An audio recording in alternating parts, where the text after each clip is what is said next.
You're watching Profile, success stories of ordinary people just like you and me. Thanks for joining us. Our next guest considers himself a wounded healer. His story started in West Africa and he has transitioned himself to Canada in the most unorthodox way.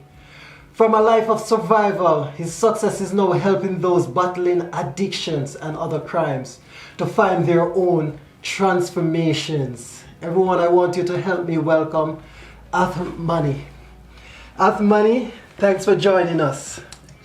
How are you doing today, by the way, man? Man, I feel blessed to be here with you. It's good to have you.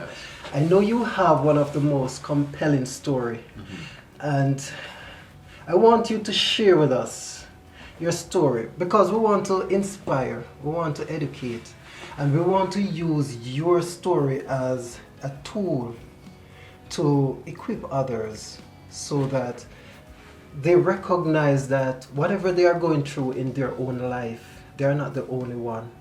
And if you can do it, they can do it too. Anyone can do it. Yes. All right, so talk to me. Let's go from the beginning. What was life like for you as a child growing up? I believe I have a good life. When I was born in West Africa, my father, I think it was either government work or something.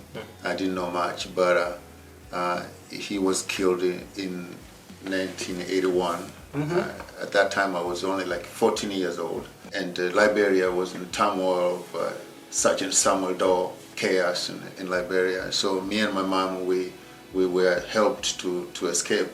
I guess we were in danger at the time, and we ended up in South Africa. Oh yeah. And sadly, my mom, a year after, she passed away with a stroke. You know, she got heart attack and stroke, and she didn't survive. No sign of any ailment? No, she was fine, and she just get like a headache, and then boom, she went in a coma for 2 weeks, and she died. Oh my, so sorry to hear. So you moved to South Africa. Yeah. Was it just you and your mom, or all of your siblings? Me and my mom. Me and my mom.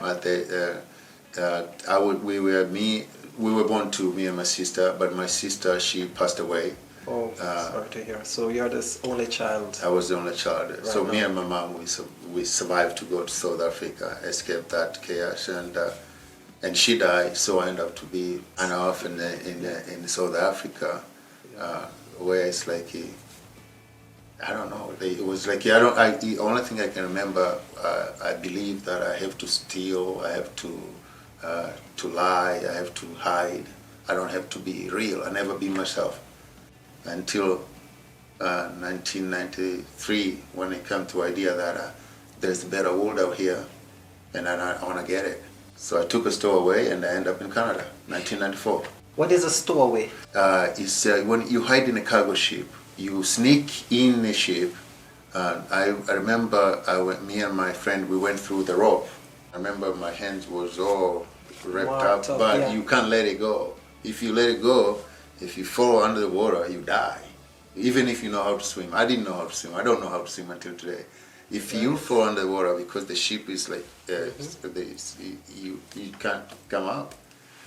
Anyway, we made through, and I remember we hid on ventilation in the boat, and we can hear them searching before the ship starts sailing. And we made through 4 days, stay on ventilation. 4 days. 4 days. What about food? Did you carry food? We have like apple and cookie. The idea is you don't want to go bathroom or but we have like a bottle in case if you want to pee and stuff like that. 4 days. Full of fear. So you don't feel 4 nothing. days. You just numb yourself up. Oh my. Yeah, and the ship went to Singapore, Indonesia, Taiwan, Hong Kong, South Korea, to Vancouver. To Vancouver. And So where were you going? Why didn't you come off at any of the other stops? Those countries, they can't take refugee. And the only place the captain of the ship was at the time, he said that either he has a cargo for Los Angeles and the cargo for Vancouver. So he's supposed to go to Los Angeles, but he changed a trip to Vancouver because he kind of say that it will be better for us to land in Canada. We have more chance to change our life for better.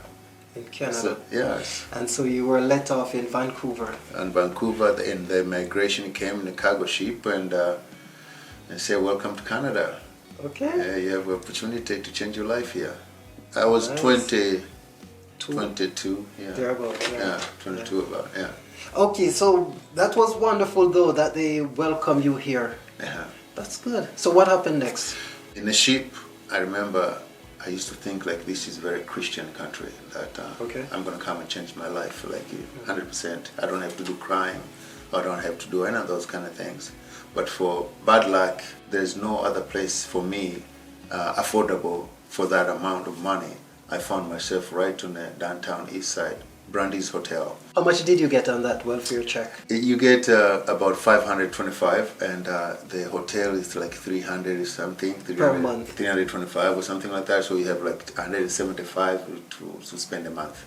In a hotel, it's full drug addict.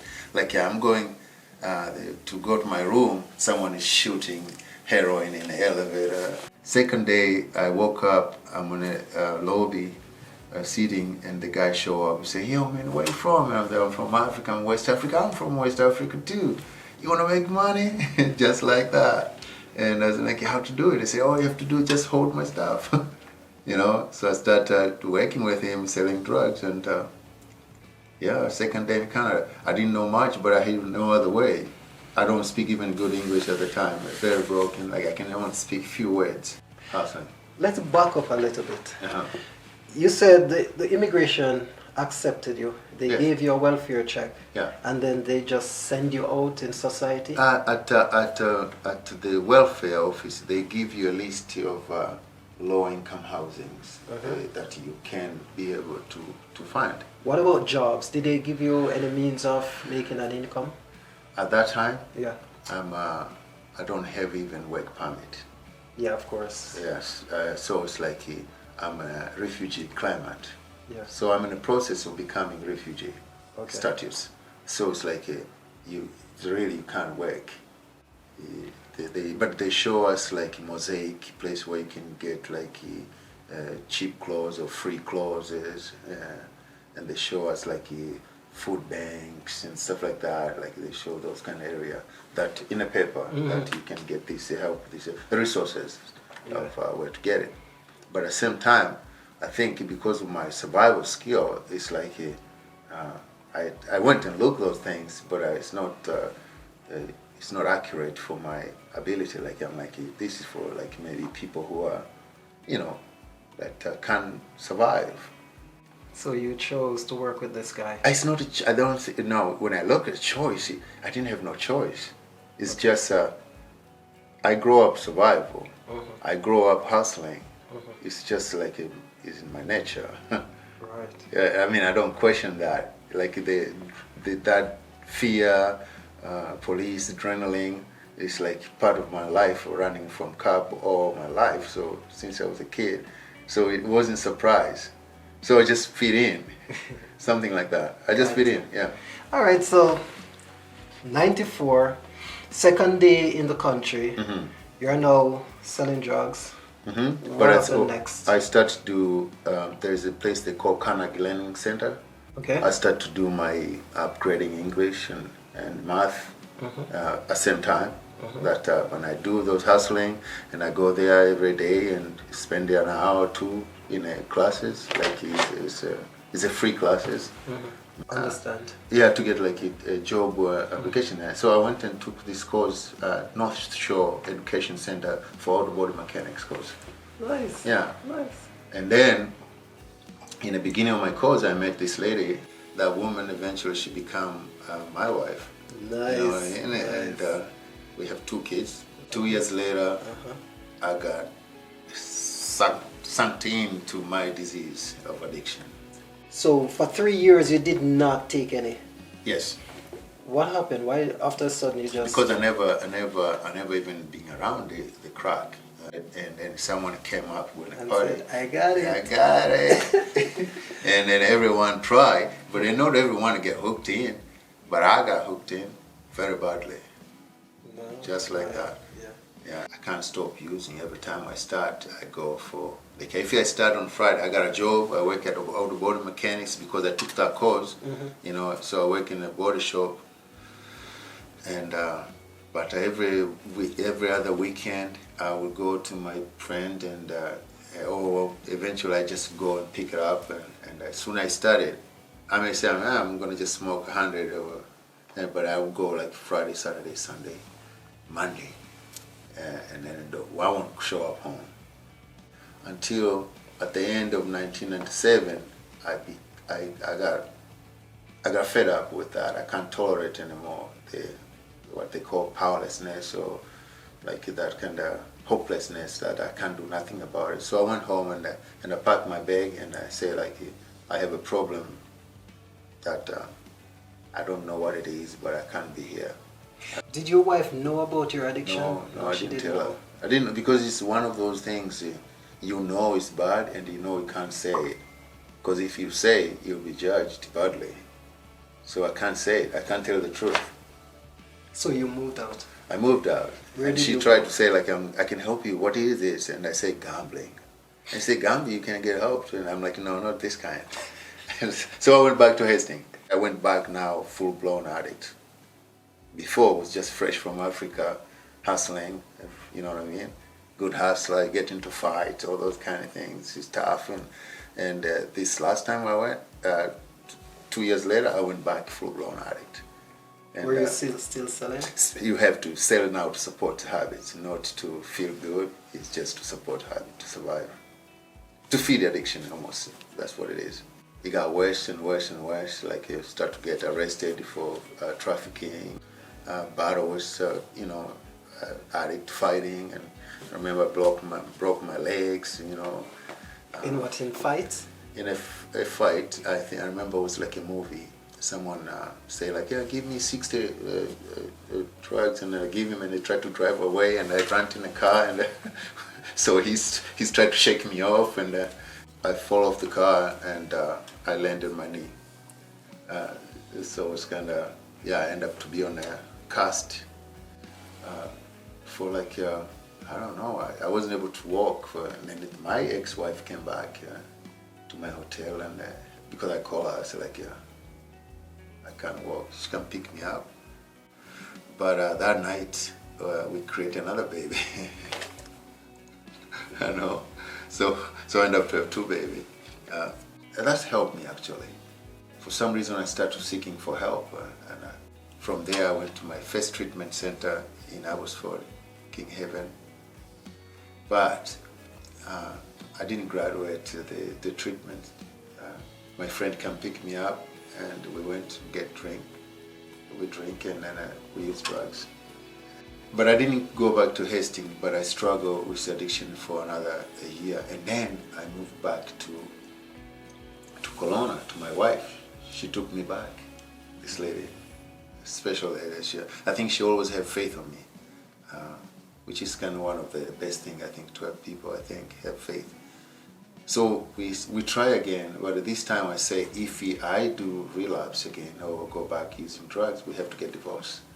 You came up with that idea? Yeah, because I know that. Okay. Because I end up to did use again, and then we have a divorce. Writing paper, we had dinner, and I moved out back to the street in Kelowna, and I started to go to jail. 203 to 205.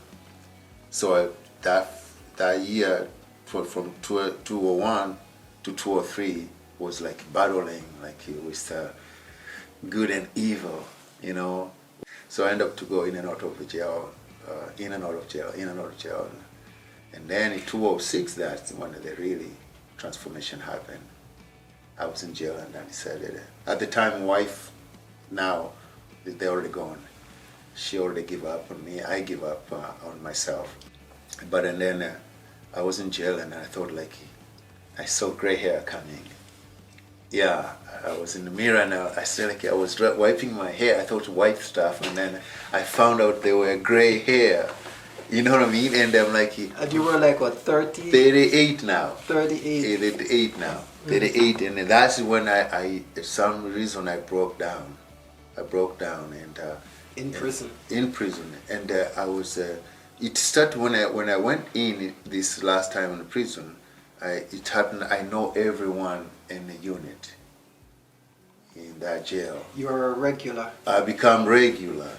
You see, that broke me down too. And then I found out I'm getting old, like I'm 38, and I can't get out of that lifestyle. And I don't want those kind of things. I want to be free, you know, from mental slavery, I think. Because I start to realize that I've been slave with this lifestyle for a long time. When I was released, I went to this, what they call A&D counseling. I knocked the door I found a place, and I knocked the door, and I started to talk to this lady.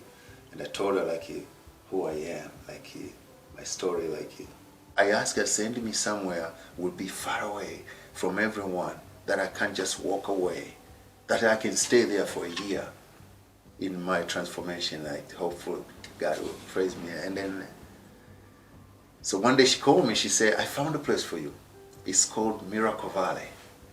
It's in the middle of nowhere, in Mission, BC. And they took me in, and I was so high, and they found a lot of drugs in my suitcase, and they threw, say, you don't need this, and yeah, no, I don't need it. They threw away, and then they took me in. And that's when, after sleep for 2 days, I feel something like is happening. It's like psychic change. It's like I start to believe that this is it. Change is coming. Yeah, this is it. For me, it's like I went to the town called Mission, and then the treatment called Miracle Valley. I put together, it's like I'm on a mission to find my miracle of transformation, that I have to change. And I start to believe that I can do it. And I think that my journey beginning, I start to be right there, almost feel like I'm a different person.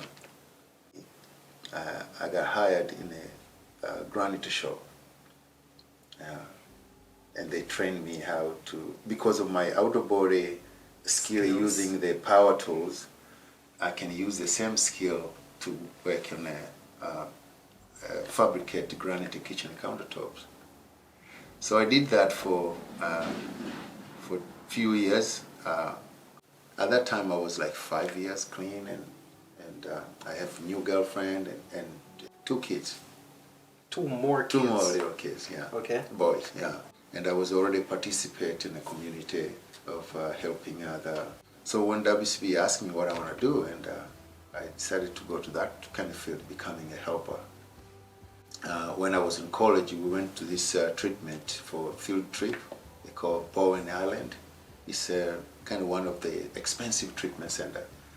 And the guy who was there, he brought that idea of like, he's a wounded healer. He stuck with me. As a wounded healer, it means I went through what the other people are going through now, so I can use my experience to benefit them or to inspire them that there's a way out. And I can carry myself as a candlelight, as an example, as a mirror for anyone else that who maybe knows me or watch me, like the way I live my life today. That's the biggest message. Like, I am the message. It's not what I say. I think it's who I am. So for all of us, I think when we live as a message for the other, I think we all become leaders, right? And I think that's my dream world right now. That's what I teach my kids, you know, that do things that you're passionate about. So you don't do for just money or fame, stuff like that. You do because you're passionate. I want to cover one thing. So now, you were arrested a number of times. What became of that? Do you still have a criminal record? No, my criminal record, for example, the trafficking, they have a law. You can't get pardon until after 10 years since your last offense. So it took me 10 years to be able to apply for pardon. And now I got my pardon. And that allowed me to become a permanent resident in Canada. I applied for that. I'm waiting for that answer. I never have to do crime or get any problem with the law or anyone. I never get into a fight or get into like anger about anything, like rage or thing like that. Like I'm free from not just active addiction. I think I found freedom from negativity. I feel like I believe in the power of positive thinking. Do you think you could have been at this point while you were young? Or does age play a part in you becoming recovered? Things happen for a reason, right? Okay. And sometimes we don't even know what the reason is. So when I look back, the environment I grew up, the life I live, it made me who I was. And then, thank God, for some reason, the same tribulation that caused me harm is the same thing. I feel like it helped me to open up my eyes to this other new way of life. Well said. When you look back at your life, what would you think was missing or important, or if it was there, your life would have been different? I think it's structure. Because I can't say because I didn't have parents, because there's people I've been around with them who have very good family and they still didn't have structure. When I make the changes and create my own structure to make difference in my life for the change that I want to see. I say I went back, I got that diploma by luck from WCP, and then I ended up to go back to university, and I'm taking class in university while I'm working, So I put a lot of dedication, effort to the progressing on my growth. For a long time I didn't have hope. I think that's why I ended up to be lost in addiction, I think. So true. Would you say you have been through hell and back? Yes, because I've been in hell, it's like I enjoy my heaven now. Do you have any regrets? I think shame and regret is not something I dwell about, because I can't regret. It's like, they say, maybe everything happened to me is for a reason. You know what I mean? But our response, how we respond to the happening, or that is what I think is more important than the happening itself. So I can't regret my past. I can't regret my mistake or my wrongdoing, but I have to kind of focus on what I want to become, to the response of what is going to happen now, because past is gone. It can't rule me. And that leads us to the next question: is what next for you? I see my group. I create that group. I think in my early recovery, the power of love, and because I found out love it's not just a weapon; it's an armor too. Love protects us from ourselves, and love is a magnet to connect with others. Through love, the life become a beautiful thing, From the beginning of my early recovery, we thought first I was doing for free, and then end up to become a job, getting paid. But I choose to do with all my heart that I can, because I have in me that my experience is the biggest teacher. If anyone wants to reach out to you, how can they reach you? Brother, I have the group called Power of Love. On Facebook? In Facebook, you know what I mean? And in there's my number. I'm a free giver. Time is all I have. If I can spend an hour with someone or 2 hours as a charity, I believe that maybe that's how I found my peace and serenity, I think. A lot of people have issues that they don't know how best to deal with it than to take drugs that, as you said, it numb you. What's your message to these people? I think the message is clear that there's the things they call reaching bottom. But my experience, I found out the bottom is when you stop digging. That's the bottom. Because you can keep digging, go down a hole until you die, 6 foot under. But never give up climbing your way out, because there's a way out. The good thing, there's example everywhere. Some people have recovered, some people have changed their life. that's what helped me, give me hope. Like, yeah, no, there's a way out because other people did it. You said something very important. You Yeah. said even in your relationship, you were married, but you never mentioned to your wife that you have this problem. Why would someone not talk to their loved ones? And if talking to your loved one, would that have made a difference? I don't know. The only thing is like this, because I grew up around the chaos, around drugs, it's like I know what's wrong. If someone else maybe will be different, will tell it. Like for me, I know I'm doing something is wrong. I know I'm doing something I shouldn't do. But my problem was for a long time think I can get out from that by my own way. And that was like a big mistake. Yes, you gotta ask for help. You can't do this alone. You need help. There's the things we can overcome, but some stuff we need help. People like me, with all my past, whatever happened, what I did, if I stuck in the shame and guilty, I will never get out of that. So the first thing I did is to let the past go, and I come almost like born again, renewed my whole being, like to be as a fresh, new, born again. We gotta love ourselves, you know. And if we love ourselves, it means we can't harm ourselves, right? And how we harm ourselves is how we spend our time. Do we connect with our loved one, like the people we care the most? Do we spend time with our own spirit, like to know where we are at, you know? And then when people need our help, do we take a time to put our efforts to help, you know? And if we don't, why not? You know? Well said. We got a gift. Everyone have gifts to give. The thing is like, if you don't give your gift, they say knowledge hidden is useless. When you die with your knowledge. It's useless, right? Definitely. So you gotta give, you gotta share.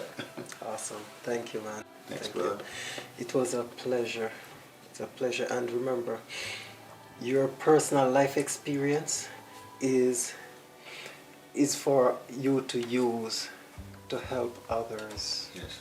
And I'm happy you don't see it as a regret, No. but as a tool No regret. No for regret. you to use. Thank you, man. Thank you, Appreciate too. your story. Appreciate it. Thank you, and thank you everyone for watching.